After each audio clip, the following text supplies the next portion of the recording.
Hello, welcome, Cabbage here. Next week in Nier Reincarnation there will be a live stream, and I'll do my usual thing where I live blog it in my community posts and then do a sum up video afterwards. Before live streams, I often like to make predictions videos. I usually do this before anniversaries, but also for some non-anniversary live streams if a collaboration is teased or suspected. I suspect a collaboration this time, so let's talk about the possibilities here. Here is the roadmap from before. May is totally full of People World. I really should make that spoiler full reaction video, but I'm still waiting for Fio's 9th secret story. Maybe I'll just make the video and then spoil the story there. I poked my head into Reddit to see if people were discussing the new story, but they really weren't. That was kind of disappointing. Then in June we have this green block with question marks in it. Usually green means collaboration. I suggested that it could be the explosive shutdown celebration, and some people got very angry with me about that. It's really too easy. But yes, let's go on the assumption that it is indeed a collaboration. If it were summer, they would say summer, I feel. So let's talk about the collaboration possibilities.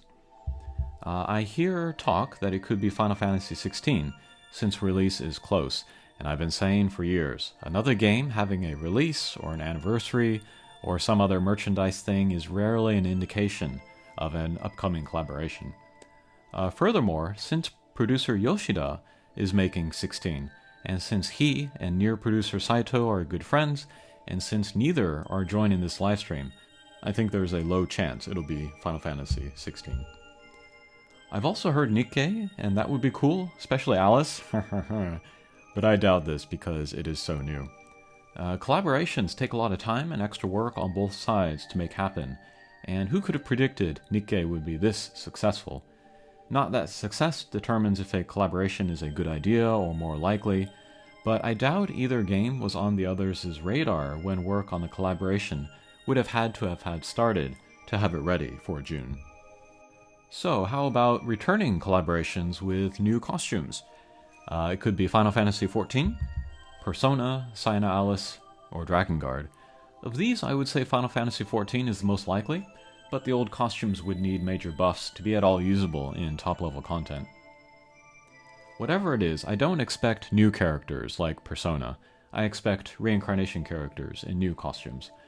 They said before in a livestream they wanted to keep the number of characters low, and especially now with so much stat inflation, with slabs and antlers, and then this year, fragments and verses of truth, it's asking a lot of players to max out all new characters.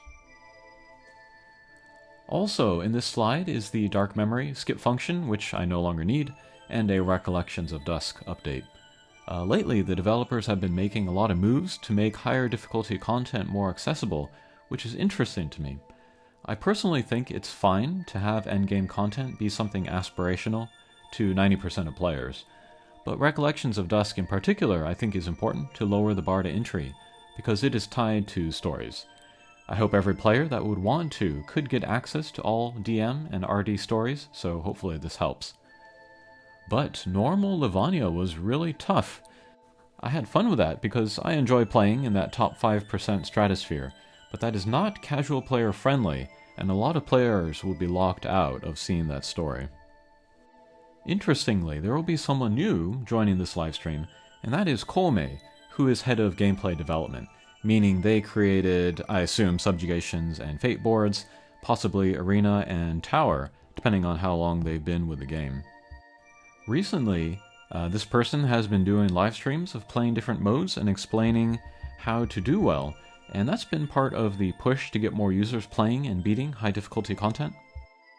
They may or may not do something similar in this live stream, do some gameplay, but that might take up too much time, and maybe instead they'll just explain some things. I don't expect a new game mode or major updates to existing game modes. And in the live stream, they will announce the winner of the Mama Design Contest. It was JP only, unfortunately. I did not end up drawing one, but it would have been a cabbage mama.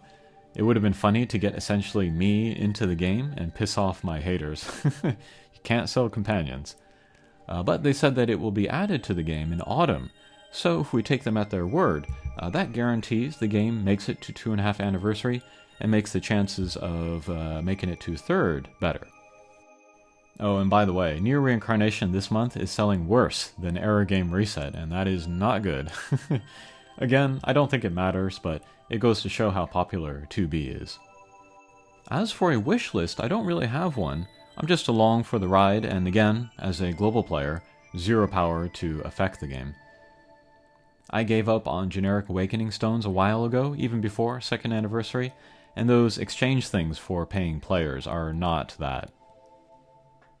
The thing that I will be looking out for the most in this livestream is any news about the next chapters of People World, if they are going to release it any sooner than the typical pace of 3 months.